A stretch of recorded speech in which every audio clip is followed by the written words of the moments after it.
নমস্কার, কেমন আছেন সবাই? তনুর রান্নাঘরের নতুন একটি ভিডিওর সাথে সকলকে স্বাগত জানাই। আজ আমি দেখাবো একদম একটা হেলদি রেসিপি, যেটা সকলেই খেতে পারবে, বাচ্চা থেকে বড় থেকে সকলেই। তো আজকে আমি দেখাবো শিঙি মাছ দিয়ে কাঁচা কলা আলু দিয়ে পাতলা ঝোল। তো প্রথমে ফোড়নে হাফ চামচ নিয়েছি পাঁচ ফোড়ন, একটা নিয়েছি তেজপাতা, দুটো কাঁচা লঙ্কা আর হাফ ইঞ্চি আদা, এই দুটোকে পেস্ট করব। আর সাথে একটা মশলা বানাবো, এক চামচ মৌরি, এক চামচ গোটা জিরে দিয়ে। এইটা কিন্তু ড্রাই রোস্ট করে মশলাটা দেব, যেটাই কিন্তু তরকারির স্বাদটাকে পুরো পাল্টে দেবে আর ভীষণ ভালো লাগবে খেতে। তারপরে এখানে মিডিয়াম সাইজের দুটো আলু নিয়ে নিয়েছি, আর এখানে দুটো কাঁচা কলা নিয়েছি, দুটোকেই আমি লম্বা করে সরু করে কেটে নিয়েছি। আর এখানে আমি শিঙি মাছ নিয়ে নিয়েছি 250 গ্রাম। তো শিঙির মাছগুলো ছোট দেশি শিঙি মাছ, তো যার জন্য ভালো করে আমি ধুয়ে চিংড়ি মাছটা জল ঝরিয়ে নিয়েছি। এখানে দিয়ে দিলাম সামান্য নুন আর সামান্য হলুদ আর 1 চামচ মতন সর্ষের তেল। যেহেতু সবাই জানেন শিঙি মাছ ভীষণ ফাটে, মানে যেই মাছগুলোর আঁশ নেই সেই মাছগুলোই তো ভীষণ ফাটে, তো যার জন্য ম্যারিনেশনের সময় একটু তেল দিয়ে দিলে একটু কম ফাটবে।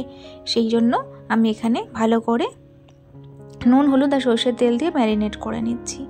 এইবারে আমি কড়াই বসিয়ে দিয়েছি। প্রথমে ড্রাই রোস্ট করে নেব মৌরি আর জিরেটাকে। মৌরি আর জিরেটা যখন খুব ভালো গন্ধ বেরোবে সেই সময় কিন্তু এটাকে তুলে নিতে হবে, বেশি ভাজা যাবে না, এতে কিন্তু তেতো হয়ে যাবে। তো এটা আমি ড্রাই রোস্ট করে নিয়ে গুঁড়ো করে নেব। এরপরে আমি এখানে কড়াইয়ের মধ্যে বেশ খানিকটা সর্ষের তেল দিয়ে মাছগুলোকে ভাজবার জন্য দিচ্ছি। আমি এখানে বেচে বেচে মাছটাকে ভাজবো, মানে দুবারে ভাজবো। তো শিঙি মাছটা যেহেতু আমার ছোট ছিল, যার জন্য পিসগুলোও ছোট ছোট হয়েছে। তো দেশি শিঙি মাছ কিন্তু খুব একটা বড় হয় না, তো আপনারা বাজারে পেলে অবশ্যই নিয়ে এসে কিন্তু এইভাবে খেয়ে দেখতে পারেন। এইবারে ওই তেলের মধ্যেই আমি এখানে আলু আর কাঁচা কলাটাকেও একটু হালকা করে ভেজে তুলে নেব। হেলদি ওয়েতে বলেছি, কেননা এটাতে তেমন কোনো মশলা যায় না আর পাতলা ঝোল হয়, আর তেলটাও কিন্তু কম ব্যবহার হয়। তো আপনারা যে কোনো সময় এটা কিন্তু বানিয়ে খেতে পারেন। আর শিঙি মাছের তো অনেক গুণাগুণ, সেটা তো আমরা সবাই জানি। তো এবারে কাঁচা কলাটা দেওয়ার পরে, যেহেতু তার আগে মাছ হয়ে যাচ্ছে, হলুদটা হয়েই গেছে, তো আমি এখানে সামান্য একটু নুন দিয়ে দিলাম। নুন দিয়ে ভালো করে এটাকে নাড়াচাড়া করে নিচ্ছি। তো এটা খুব সুন্দর করে আমার ভাজা হয়ে গেছে। এবারে আমি এটাকে তুলে নিচ্ছি। তুলে নিয়ে ওই কড়াইয়ের মধ্যে আবারও আমি 3 চামচ মতন সর্ষের তেল দিয়ে দিলাম। তেলটা দেবার পরে একটা তেজপাতা নিয়েছিলাম, সেটা দিলাম। ফোড়নের জন্য 5 ফোড়ন দিয়ে দিলাম হাফ চামচ, আর সাথে আদা আর কাঁচা লঙ্কা দেখিয়েছিলাম, সেটাকে পেস্ট করে নিয়েছি, সেটা এর মধ্যে দিয়ে দিলাম। এবারে আমি একটু ফোড়নের সাথে এটাকে মিশিয়ে দিলাম, দিয়ে সামান্য একটু জল দিয়ে দিলাম 2 থেকে 3 চামচ মতন। জলটা দেবার পরে একটু নাড়াচাড়া করে নিলাম। এইবারে আমি বাকি মশলাগুলো মেশাবো।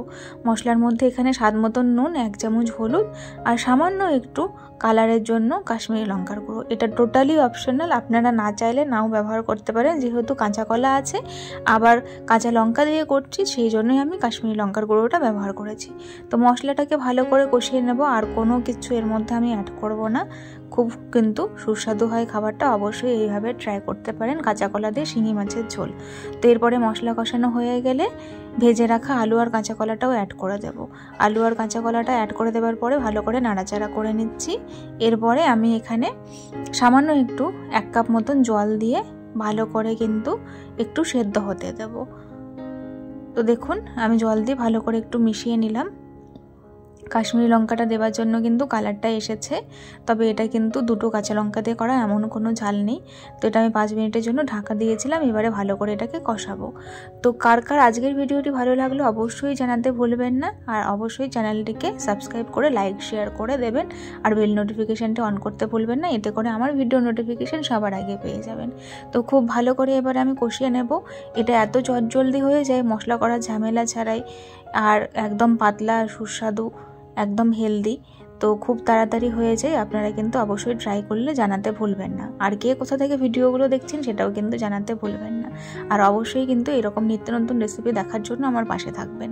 তো খুব ভালো করে এটাকে কষিয়ে নেবার পরে আমি এর মধ্যে ঝোলের জন্য জলটা অ্যাড করলাম।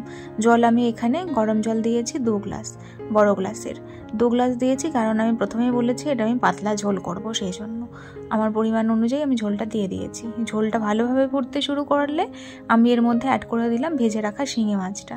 শিঙি মাছটা দেওয়ার পরে আরও 5-7 মিনিট মতন আমি ফোটাবো। তবে এইবারে আমি এখানে 2 চামচ মতন নিয়েছিলাম, মানে 1 চামচ মৌরি 1 চামচ ধনে, তো সেটা আমি এর মধ্যে দিয়ে দিলাম।